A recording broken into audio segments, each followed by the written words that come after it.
जानते हो अपने को? अपने को नहीं जानते। पूछेंगे तो अपने मकान का पता बता देंगे, उत्तरा नाम है राम कुमार। काकर नाम है राम कुमार, ये मकान का नाम है। ये मकान है जिसमें बैठे इसी का नाम है। मैं तो तुमको पूछ रहा हूं, मकान में रहने वाले तुम कौन हो? कोमल बताना भैया तुम कौन हो? बोलो बाल कृष्ण भगवान। खोजो, ये तो मकान के नाम रखे हैं। अन्नू ये मकान के नाम है। अन्नपूर्णा, शोभा, ये सब किसका नाम है? मकान का है। तो मैं तो मकान का नाम नहीं पूछ रहा, तुम्हारा पूछ रहा हूं, तुम कौन हो?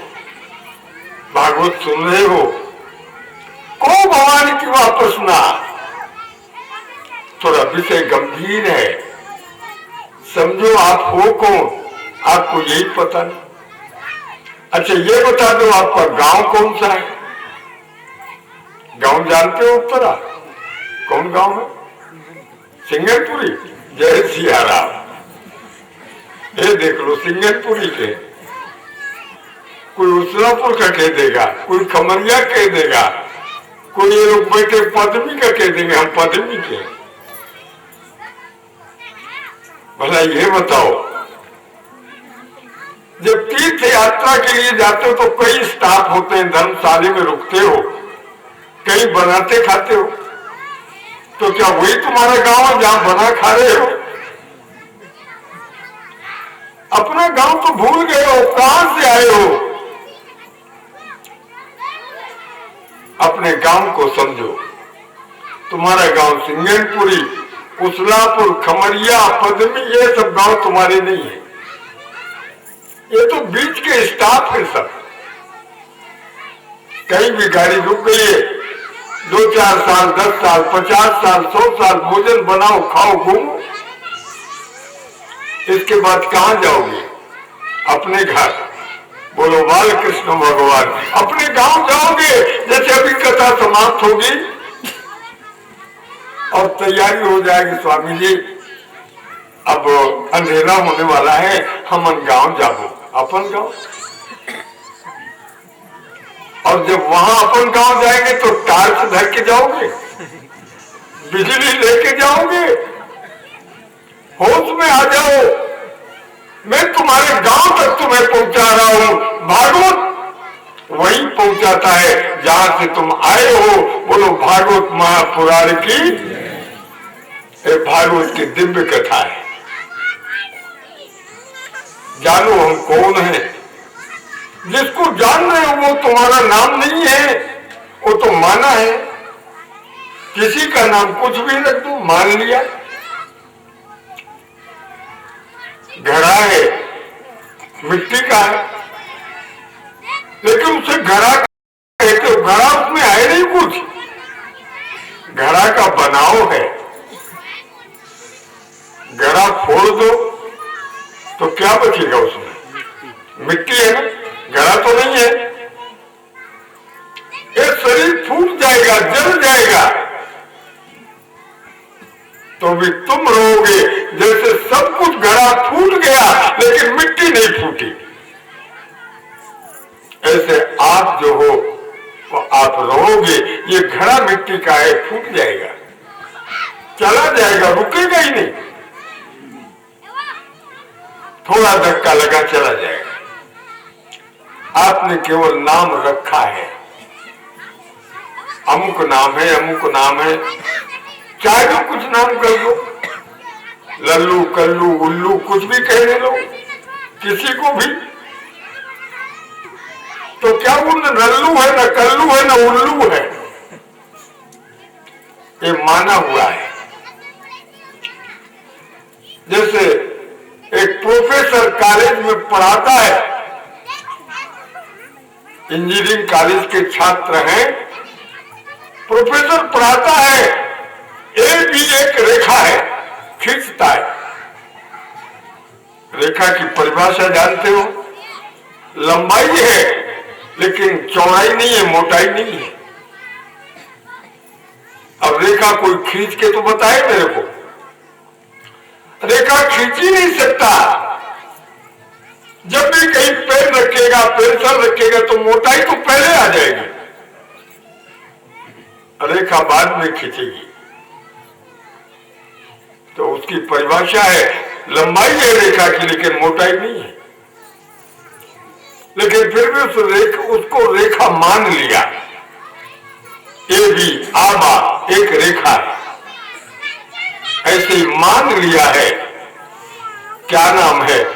बोले बलराम, राम कुमार, राम अवतार, कोई भी नाम मान लिया है आपने। गुड्डा गुड्डी कुछ भी तो कहते हो ना, ये सब माना हुआ है आपका। उसमें कोई गुड्डा गुड्डा कोई नहीं है, केवल आपने मान लिया है कि ये ऐसा है। सब आपका मानने का खेल है, सच नहीं है। जो सच नहीं है वही तुम्हारा भ्रम है, उसी का नाम माया है। भागवत की गहराई पर जाओ, कहां भटक रहे हो? भागवत में केवल कथा नहीं है, व्यथा है, वेदना है। इसके अंदर जितना घुसोगे उतना ही तुमको परमानंद की अनुभूति हो। अब जाओ तो नीचे डुबकी लगाओ, ये सागर है ज्ञान। आपने माना हुआ है, सच्चा तो आपको दिखा नहीं, सच्चा दिखेगा भी नहीं, उसका मात्र अनुभव होगा, प्रकट होगा नहीं। आप लोगों ने देखा क्या? पेड़ा देखा? कोमल पेड़ा देखे ना? हाँ, रोज लात है भोग भर पेड़ा, जानते हो तुम? अरे मुंह मत बाओ, मैं दूंगा नहीं किसी को पेड़ा, मैं लिए नहीं हूं पेड़ा। देखने में वो कैसा होता है? आकार कैसा होता है? गोल गोल होता है। कैसा होता है? गोल। हाँ, सफेद होता है, लाल रंग का होता है?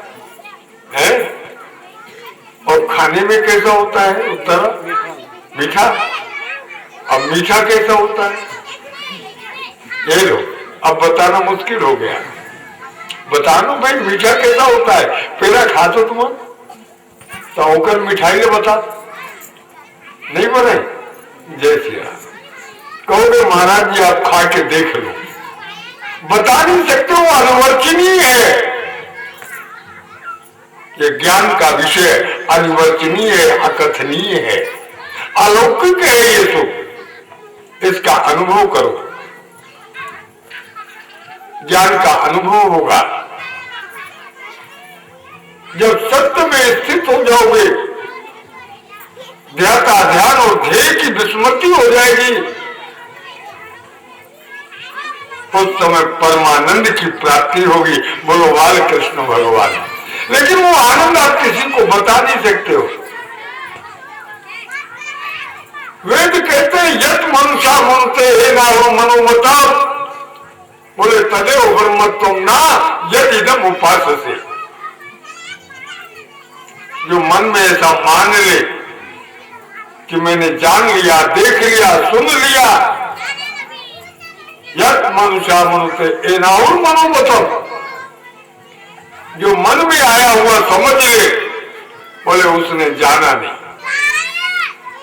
ना एकदम इदम ब्रह्म, वो ब्रह्म नहीं है, स्वरूप स्थिति नहीं है। स्वरूप की स्थिति जागृति वो अवस्था आएगी जिसमें आपको स्वयं परमात्मा का दर्शन अपने आप में होगा, बाहर नहीं होता है। इसका नाम ज्ञान है। ये विषय बड़ा गंभीर है, अगर बोलेंगे ही तो एक एक बात का विवरण करते वर्षों बीत जाएगा। आगे चलते भक्ति का रहस्य बता देते हैं। ज्ञानी सबका निषेध करते हुए पर निषेध में जो शेष रहता है उसमें अपने आप को दृढ़ करता है।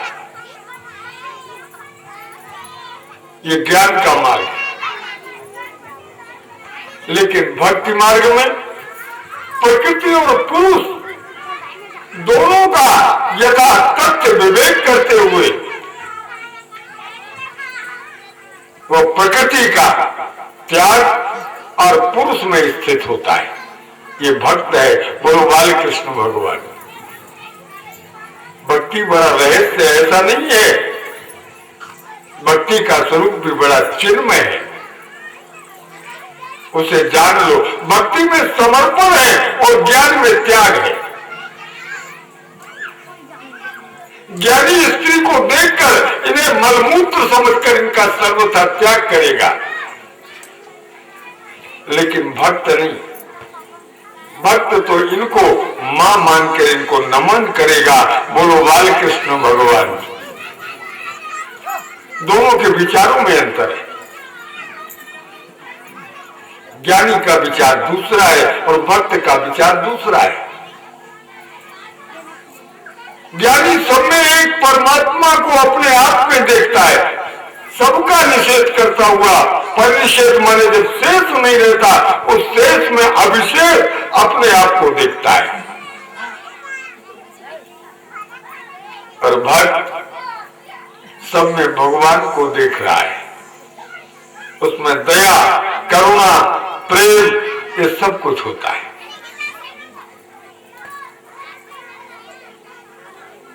ये धर्म सारा जुड़ा हुआ है भक्त के साथ। होश में आ जाओ, आज मैं ज्ञान और भक्ति की बात बता रहा हूं।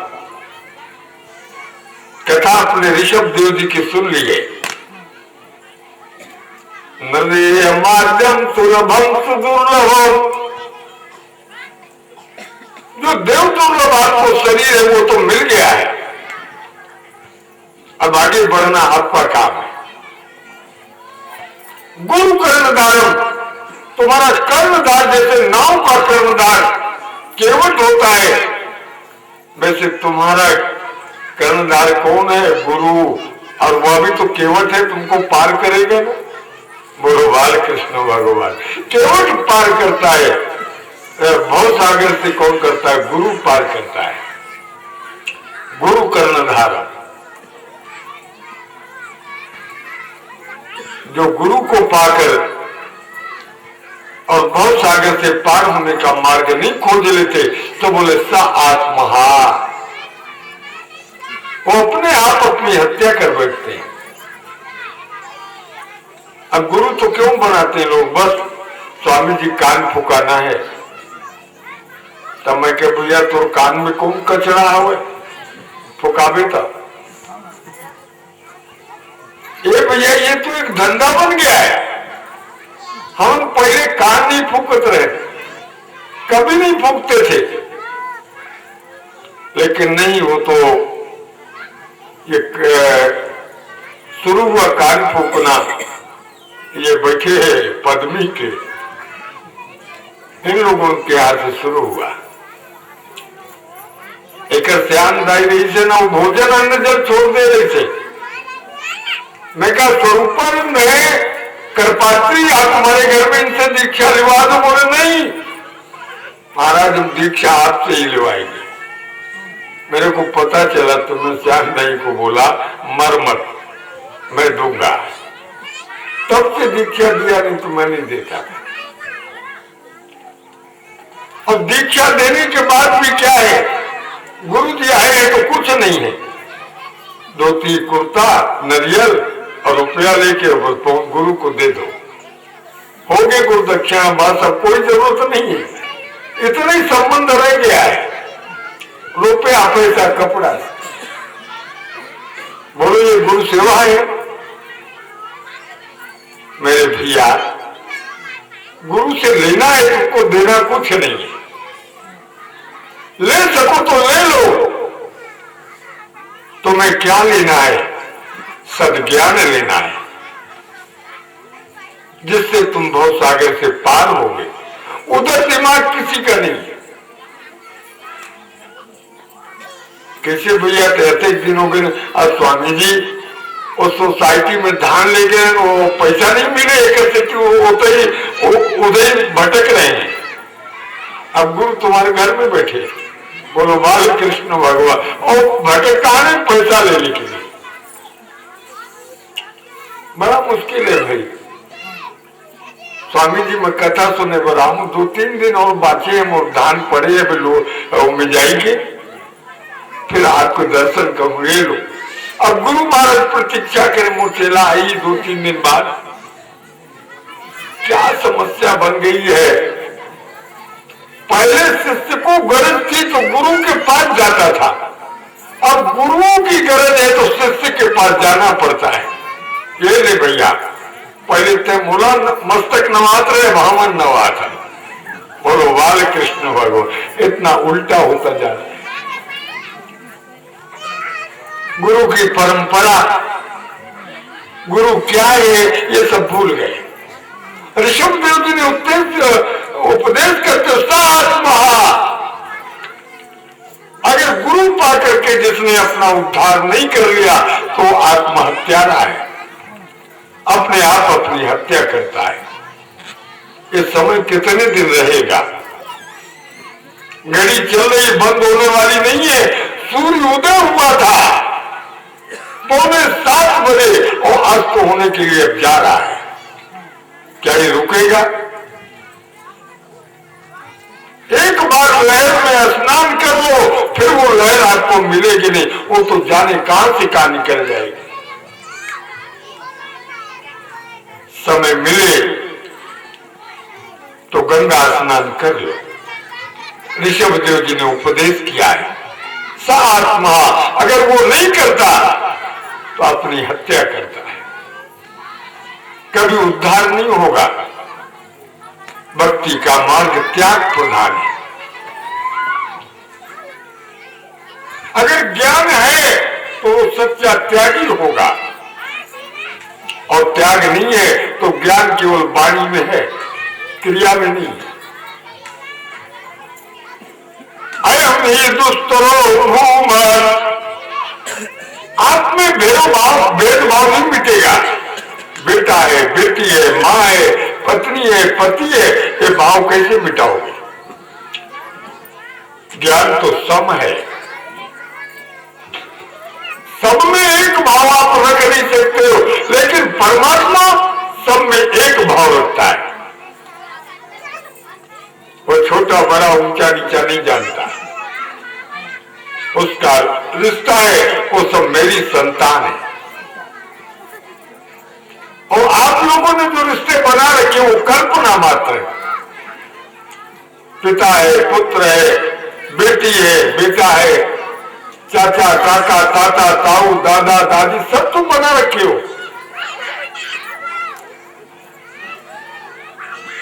ये सब जाने वाला है, ये रहने वाला नहीं है। ज्ञान के स्वरूप को समझ लो।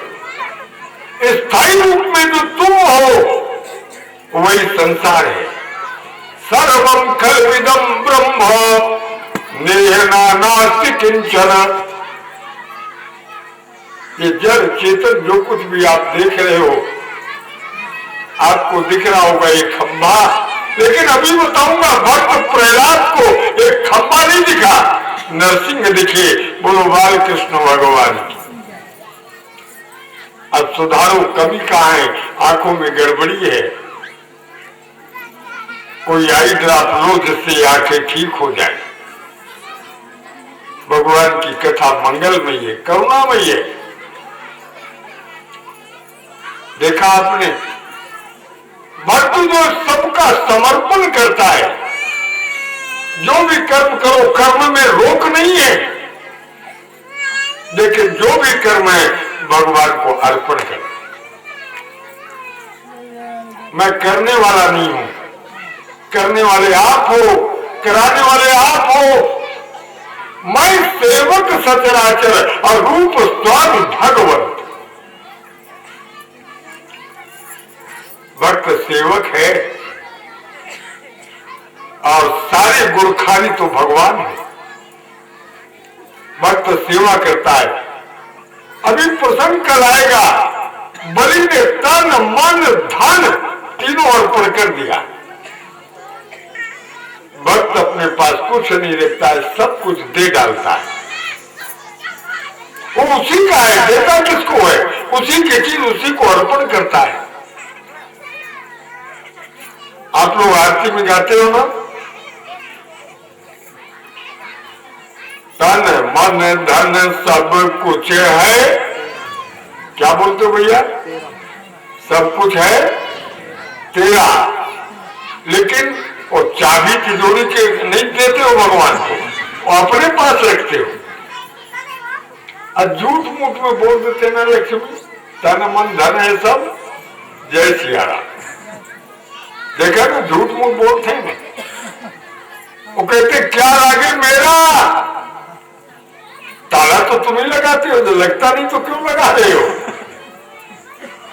भगवान के सामने भी भक्त झूठ बोलते हैं। अरे भाई, वहां समर्पण है, सब कुछ, बलि ने सब कुछ समर्पण कर दिया, लेट गया, पदीय पदम तृतीयम शीर्ष में निजम। हे भगवान, विशाल स्वरूप के देख करके घबराया, मैं तो वरुण पास में बांधा जाऊंगा, तो उसकी चिंता नहीं भगवान। धन तो आपको नहीं दिया, मन तो पहले दिया, शरीर बच गया है।